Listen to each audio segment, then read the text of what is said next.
What's up, everyone, and welcome back to the MMA Zone. Merab Dvalishvili claims Umar is lying about injury ahead of UFC 311. Back in November, Umar Nurmagomedov said on social media that he wouldn't be able to fight in January because of a fractured arm. And before we continue, make sure to leave a like on the video to help support the channel. When an opportunity to fight for the belt came along though, Umar accepted, telling Brett Okamoto in an interview that an x-ray confirmed the initial injury, but when he got checked out again 20 days later, he was told that he was good to go. The way Merab Dvalishvili sees things, Umar is lying about the injury. In an interview with MMA Fighting's Mike Heck Jr., the champion weighed in.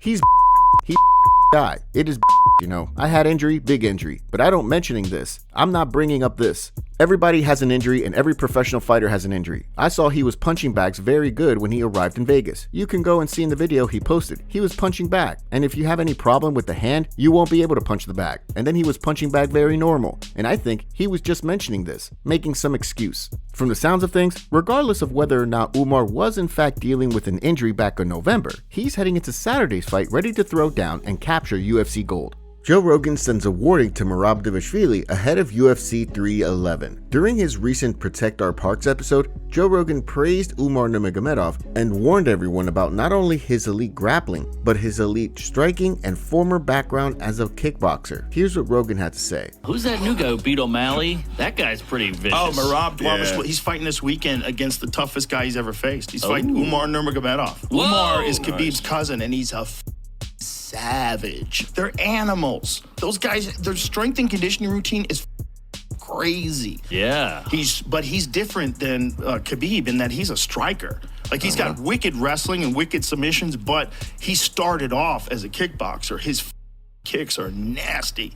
Dana White gives update on Jon Jones versus Tom Aspinall. During a recent interview, Dana White revealed that the fight is in the works and he believes he will make it happen this year. Here's what Dana had to say. We're in the works. We're talking on it. I mean, I've said that I am very confident that fight happens this year.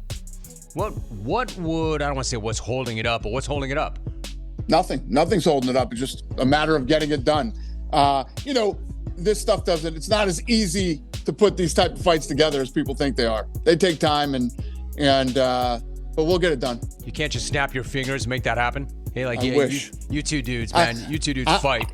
Do it that day. I would have announced it that night if that was the case. Dana White reacts to this weekend's main event between Arman Tsarukyan and Islam Makhachev when appearing on the Jim Rome show. Here's what he had to say. Could we be looking at potential top candidate for fight of the year in the first month of the year? But yes, this main event and co-main event are so well matched. I mean, these guys are the Islam Arman fight is a very tough fight for both guys. Out in LA, there is a huge Armenian population, so I'm sure the crowd is going to be crazy. The energy in the place is going to be nuts, but both of these guys are both unbelievable.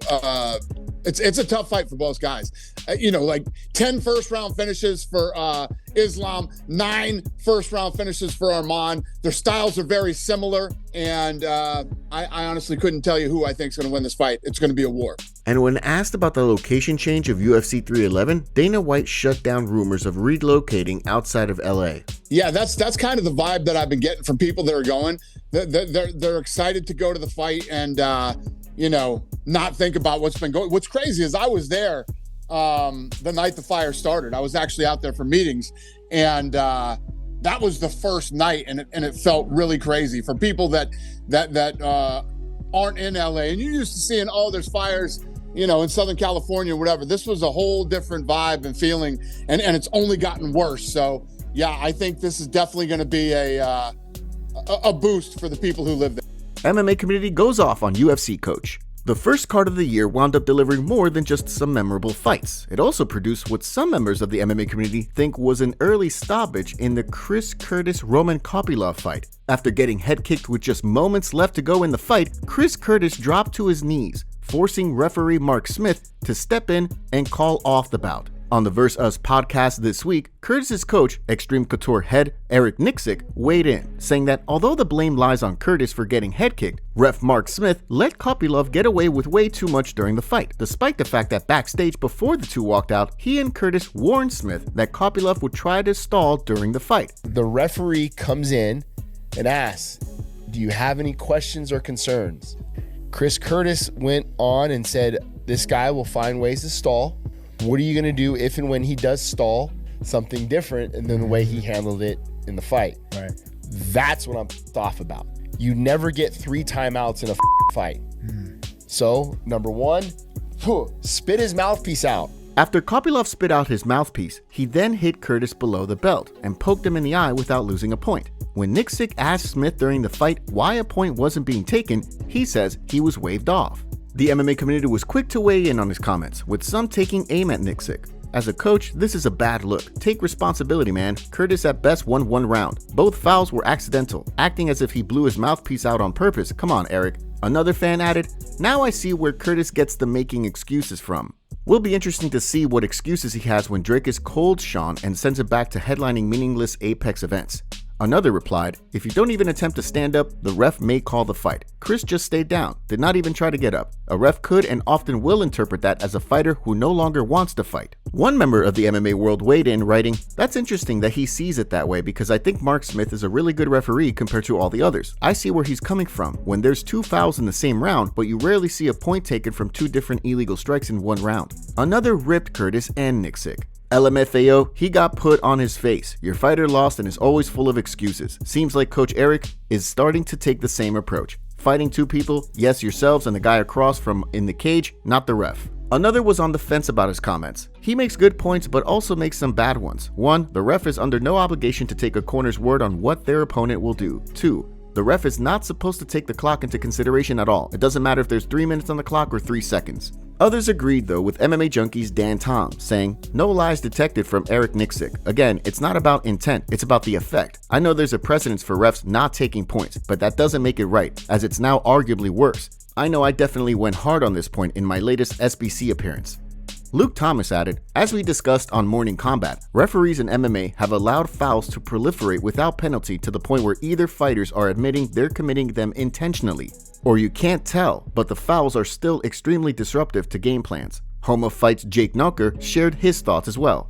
Nixick is one of the best. The way he explains this is perfect. TKZ versus Yair comes to mind. 0-1 seconds left, extremely clear need for a stoppage there, but fights that end with 0-1 left the way Curtis versus Kopylov or Rosenstruck versus Overeem did, should Saved by the Bell apply?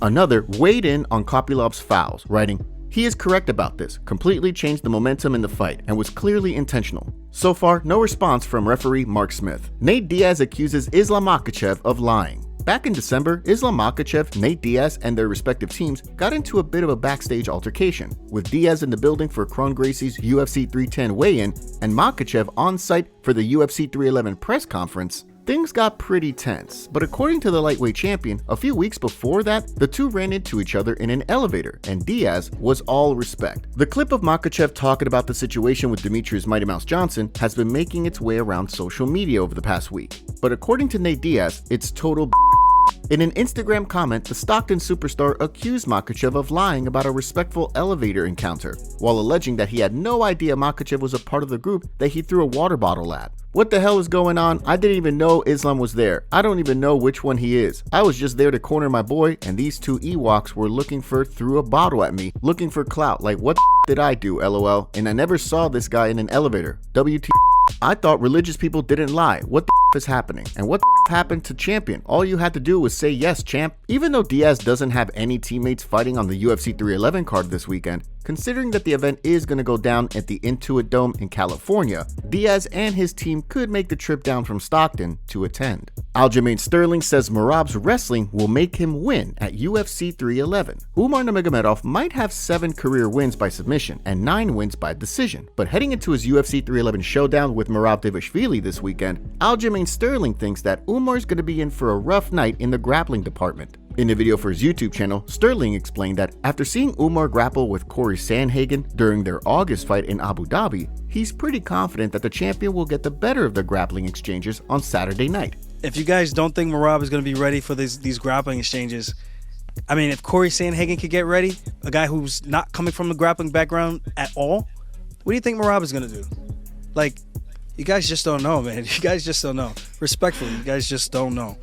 Umar even said it. He said if he takes me down, he might take me down, but then what? What's he gonna do? What's he gonna do? He can't control me. He can't submit me. He can't hold me down. And I'm just like, I think in the back of his mind, that's playing a little bit of a factor, and it's something that he's definitely concerned about. Much like in previous fights, Merab's best weapon could very well wind up being his unrelenting pace and pressure. Ahead of the fight, the champion's coach, John Wood, spoke with Ariel Helwani about his conditioning, saying that even though the fight is a 5-rounder, the machine is doing 12 rounds in training. I've got him up to 12 rounds. The crazy thing is that when you get into those high rounds, he just keeps getting better. I don't know where it comes from, but the dude does not get tired.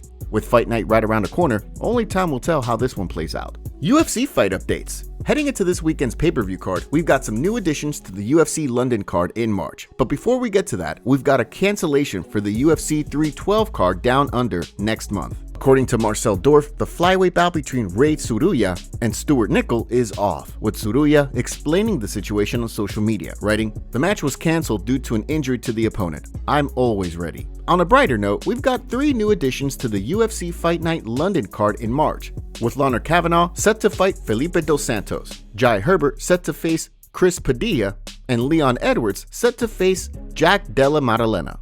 In the Kavanaugh-Dos Santos fight, Kavanaugh's going to be looking to go 8-0 after a victory in his UFC debut back in November, while Dos Santos will look to bounce back from a decision loss back in September. Meanwhile, in the Herbert-Padilla fight, Herbert's going to be looking to build momentum on a win over Rolando Bedoya in August, while Padilla will try to make it 3 in a row after a September win over Rong Zhu. Last but not least, Leon Edwards and Jack Della Maddalena will throw down in the main event, with Edwards looking to bounce back from a loss to Bilal Muhammad, and JDM looking to build on a 7-fight victory streak that saw him finish Gilbert Burns just a year ago last March. Huge announcement from the PFL. After Ariel Helwani announced on Monday that Bellator was officially donezo, PFL founder Don Davis announced on social media the following day that the promotion was letting Patricio Pitbull go. The champion defended his Bellator featherweight title back in March, but he had not been booked for another fight since the PFL acquisition, and after alleging on social media earlier in the day prior to his release that the PFL stopped answering texts from his team last week. Because of that, he had been campaigning on social media for a PFL Fighters Union, tagging Francis Ngannou in a post asking if the PFL Africa chairman was aware of what the PFL was up to behind the scenes. In a post on Tuesday, Davis announced Pitbull's release, writing, "We are releasing Patricio Pitbull. PFL is all about opportunity. I founded this company to create new great opportunities for top fighters. PFL has and will continue to do that for all top fighters who want to be here." Pitbull then replied, "As much as I appreciate an earlier termination of my deal and a waiver of the exclusive negotiation period, you are still retaining matching rights, so I'm not exactly free. If you're so kind to let me go, why not make it an unconditional release?" About an hour later, he shared another update. Lauren Mack, PFL MMA Senior Vice President of Corporate Communications, just called my management team and said that my release is unconditional. Thank you, Don Davis and Pete Murray PFL, for doing what is right. I'll be waiting for the corrected release later. MMA Junkie's Nolan King weighed in on the news, adding, "Patricio Ferrer is a free agent, per Don Davis. Things got ugly and I'm sure it wasn't easy, but this is ultimately the right move by the PFL." In response to the news that Pitbull was a free agent, Dan Ige decided to call him out. "I'd welcome my twin brother to the UFC." With the former Bellator champion now a free agent and Dan Ige eager to welcome him to the octagon, it sounds like he could be on his way to the UFC. Joe Rogan reacts to Khabib plane incident. Khabib Nurmagomedov's viral run-in with Frontier Airlines has continued to make waves across the MMA world this week. Along with the Hall of Famer sharing his side of the story in a follow-up on social media, his coach Javier Mendez and numerous members of the MMA world weighed in on the situation and the unfair treatment that the former champion received. On the latest edition of Joe Rogan, Shane Gillis, Mark Norman, and Ari Shafir's Protect Our Parks on the Joe Rogan Experience, the group discussed the situation, with Rogan sharing his thoughts. Some lady came up to Khabib when he was on the flight because he was in the escape row. What flight? Whatever it is. He was on a what Like airline was it? It Alaskan wasn't Airlines? Alaska. It wasn't Alaska. Okay. No, it was something Frontier. So there's a video of it. It's crazy. Well, He's telling her, I can do this. I'm about to stay. Like, I understand English. I can speak English. And they kick him off the plane. Well, not only that, he was calm and respectful. He obviously speaks English, and he knew. He said, "I'll assist. I'll open the door." While Frontier comped Khabib's ticket, the airline said in a follow-up statement that the entire exchange was not caught on video. And before the camera started rolling, the Eagle didn't respond when asked multiple times if he was willing and able to assist in an emergency.